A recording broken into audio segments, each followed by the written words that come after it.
Berbaki 19 hari saja lagi sebelum pilihan raya umum yang ke-15 bakal berlangsung, iaitu pada 19 hari bulan November 2022.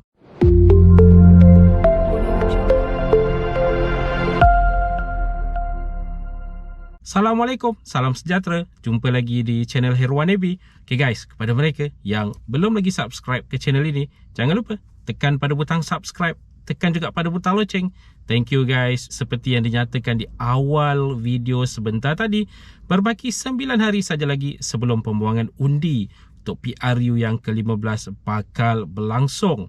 Jadi persoalannya sekarang ini, siapakah yang patut diundi, parti manakah yang patut diundi untuk memastikan bahawa kesinambungan bantuan kepada rakyat jelata masih lagi berterusan. Lebih-lebih lagi sekarang ini keadaan masih lagi berada dalam, bolehlah dikatakan, kegawatan.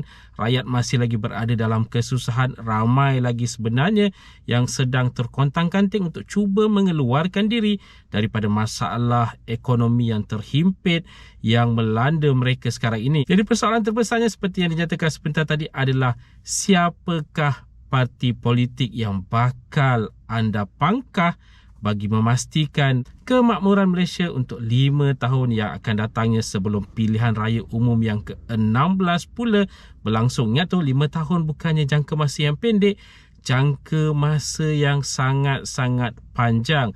Jika salah pilihan anda, maka akibatnya akan ditanggung oleh anda juga. Jadi sekarang ini antara salah satu perkara yang menjadi hot topic ataupun perbualan hangat yang berkaitan dengan PRU yang ke-15 ini, antaranya adalah berkaitan dengan KWSP bersasar, KWSP 2.0, yang sekarang ini jika dilihat seolah-olah menjadi salah satu topik ataupun perkara penentu yang bakal menentukan siapakah yang bakal diundi untuk pilihan raya umum yang ke-15 nanti. Tetapi seperkara yang harus diingatkan, ada beberapa faktor yang perlu anda lihat untuk memastikan ataupun sebelum anda mengambil keputusan yang menjurus ke arah KWSP 2.0, KWSP bersasar ini. Kerana selain daripada KWSP 2.0 ataupun KWSP bersasar ini, perjalanan 5 tahun ke hadapan itu masih ataupun sangat-sangat panjang, dan jangan hanya menggunakan KWSP 2.0, KWSP bersasar ini sebagai satu-satunya penanda aras sebelum memangkah undi anda. Lihat juga faktor-faktor yang lain, kerana PRU yang ke-15 ini keputusannya bakal anda rasai untuk 5 tahun yang ke hadapan.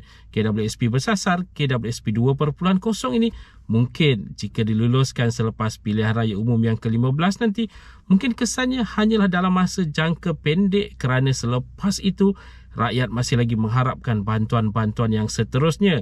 Jadi anda perlu pastikan siapakah parti yang benar-benar ikhlas dalam menyalurkan bantuan kepada rakyat, supaya bantuan untuk 5 tahun yang ke hadapannya nanti tidak terjejas, bukan hanya disebabkan oleh pengeluaran KWSP 2.0, KWSP bersasar, tetapi tidak dinafikan itu adalah salah satu faktornya, kerana mana-mana parti politik pun yang sanggup untuk memberi laluan kepada kelulusan KWSP 2.0, KWSP bersasar ini, bermakna mereka juga bakal sanggup untuk menyalurkan bantuan kepada rakyat Malaysia dengan ikhlasnya untuk 5 tahun yang ke hadapannya. Jadi untuk menilai perkara ini, mungkin kita boleh imbas kembali berkaitan dengan pengeluaran KWSP yang terdahulu, bermula daripada Air Lestari, kemudian kita ada Air Sinar, selepas itu kita ada Air Citra, dan yang terakhir adalah pengeluaran khas RM10,000 KWSP. Okay, so waktu pengeluaran Air Lestari, sebenarnya perkara itu dicadangkan oleh UMNO, yang mana pada masa tersebut pemerintahan adalah di bawah Perikatan Nasional. Pada mulanya Perikatan Nasional menolak ataupun menafikan pengeluaran Air Lestari ini, tetapi setelah didesak oleh UMNO, setelah ada perbalahan dan sebagainya, barulah selepas itu diluluskan. Begitu juga dengan pengeluaran seterusnya untuk Air Sinar serta Air Citra. Pada mulanya ditolak juga oleh Perikatan Nasional, tetapi setelah ada debate dilakukan dan sebagainya, akhirnya kelulusan juga telah diberikan untuk pengeluaran Air Sinar serta Air Citra yang seterusnya selepas itu. Okey, setelah ketiga-tiga pengeluaran itu di bawah pemerintahan Tan Sri Muhyiddin Yassin, kemudian selepas itu diambil alih pula oleh Datuk Seri Ismail Sabri Yaakob, di mana sewaktu ini ada pengeluaran khas KWSP RM10,000 dibenarkan. Tetapi harus diingatkan pada mulanya pemerintahan Datuk Seri Ismail Sabri Yaakob juga tidak membenarkan pengeluaran ini setelah didesak oleh ramai pihak, oleh NGO dan sebagainya, barulah pengeluaran ini dibenarkan. Okey, jadi jika dilihat daripada keseluruhan perkara ini, mana-mana parti politik yang memegang tampuk kepimpinan pun sebenarnya pada masa pengeluaran tersebut dibenarkan, tidak membenarkan pengeluaran khas KWSP ini. Tidak ada satu pun sebenarnya, hanya dibenarkan setelah desakan demi desakan dilakukan. Jadi itu ceritanya yang mana jika dilihat sebelum-sebelum ini juga tidak mendapat sokongan daripada mana-mana tampuk kepimpinan yang memegang tampuk kepimpinan Malaysia pada masa tersebut. Jadi persoalan seterusnya sekarang ini, adakah selepas pilihan raya umum yang ke-15 ini, parti politik yang bakal memegang tampuk kepimpinan di Malaysia ini akan menyetujui ataupun meluluskan pengeluaran KWSP 2.0 KWSP bersasar ini tanpa desakan daripada pihak lain?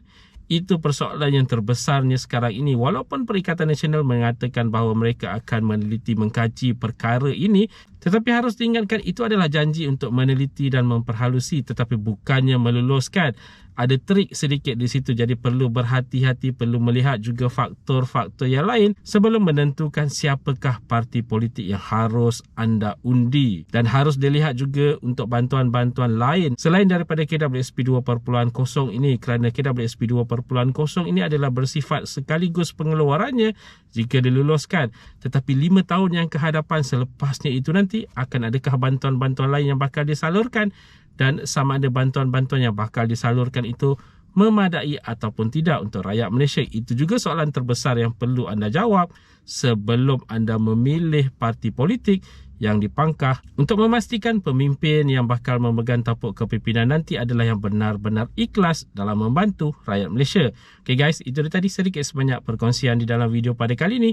Jika anda ada sebarang komen, sebarang pertanyaan, anda boleh tinggalkan di ruangan komen di bawah. Dan kepada mereka yang belum lagi subscribe ke channel ini, jangan lupa tekan pada butang subscribe, tekan juga pada butang loceng. InsyaAllah kita berjumpa lagi di video yang akan datang. Stay safe, stay healthy. Assalamualaikum.